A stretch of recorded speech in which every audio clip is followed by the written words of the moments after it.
Lockdown के दिनों में प्रधानमंत्री जी ने हमारी बहुत मदद की है और इन मुश्किल के दिनों में उन्होंने हमारा बहुत साथ दिया है। वे घरों में फ्री राशन वगैरह दे रहे हैं और इन मुश्किल के दिनों में जैसे घर में कोई सभी फ्री बैठे हैं, जॉब पर भी नहीं है, कोई घर में जॉब वगैरह भी नहीं है, तो इन मुश्किल दिनों में उन्होंने हमारी बहुत हेल्प की है।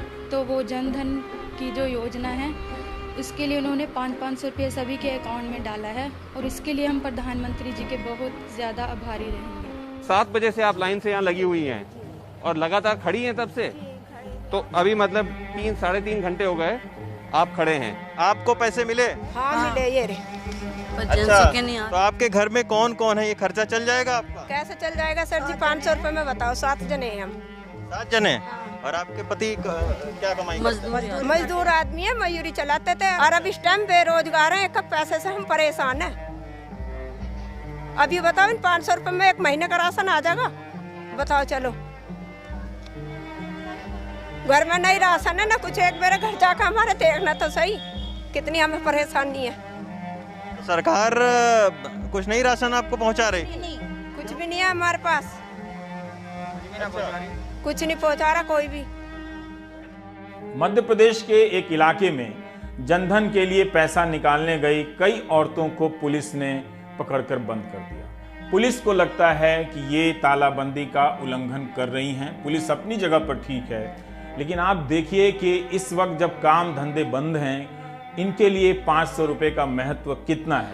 और इन मुश्किल के दिनों में जैसे घर में कोई सभी फ्री बैठे हैं, तो इन मुश्किल दिनों में उन्होंने हमारी बहुत हेल्प की है। तो वो जन धन की जो योजना है उसके लिए उन्होंने 500 रुपये सभी के अकाउंट में डाला है और इसके लिए हम प्रधानमंत्री जी के बहुत ज़्यादा आभारी रहेंगे। और इन मुश्किल के दिनों में उन्होंने हमारा बहुत साथ दिया है। वे घरों में फ्री राशन वगैरह दे रहे हैं।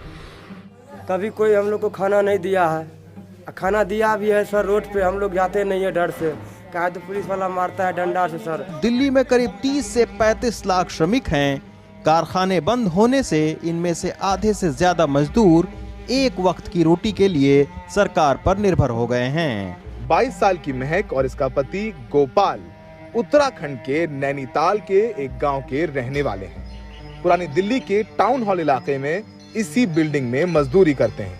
महक बताती हैं कि 2 दिन में बस एक बार ही खाना नसीब होता है। जमीन पर लेटी अपनी बेटी को देखकर गोपाल के आंसू नहीं रुकते। बिहार बेतिया के प्रवासी मजदूर राम सागर 5 किलोमीटर पैदल चलकर खाना लेने पहुंचे हैं।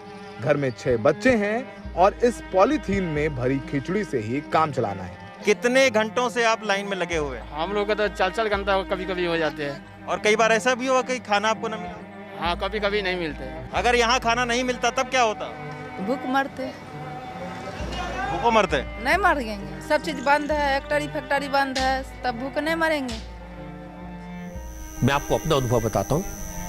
कुछ लोगों ने कहा कि नोएडा में कुछ ऐसे गांव हैं जहां पर लोगों को खाना नहीं मिल रहा। मैंने ये बात स्वामी रामदेव को बताई। उन्होंने 2000 राशन के पैकेट बनाकर, बड़े बड़े बॉक्स बनाकर भेज दिए। लेकिन मैं ऐसे लोगों को ढूंढ रहा हूं जिसे उसकी जरूरत हो। अभी तक नोएडा में ऐसा कोई गांव नहीं मिला जहां इसकी जरूरत है। क्या सरकार ने अब तक किसी को भूखा मरने दिया है? क्या अब तक सरकार ने लोगों के घरों तक राशन नहीं पहुंचाया? 11 अप्रैल को उत्तर प्रदेश सरकार ने अपने नियमित प्रेस कॉन्फ्रेंस में बताया कि प्रशासन, धार्मिक या स्वैच्छिक संगठनों के जरिए अब तक 11,86,000 से कुछ अधिक फूड पैकेट्स बांटे गए हैं। अब अगर इसे औसत के रूप में देखें तो दिन में 62,000 पैकेट्स भी नहीं होते हैं। अगर तालाबंदी लंबे समय तक जारी रहती है तो किसी भी सरकार को लोगों के भोजन की व्यवस्था को पहले से कहीं ज्यादा दुरुस्त करने की जरूरत है।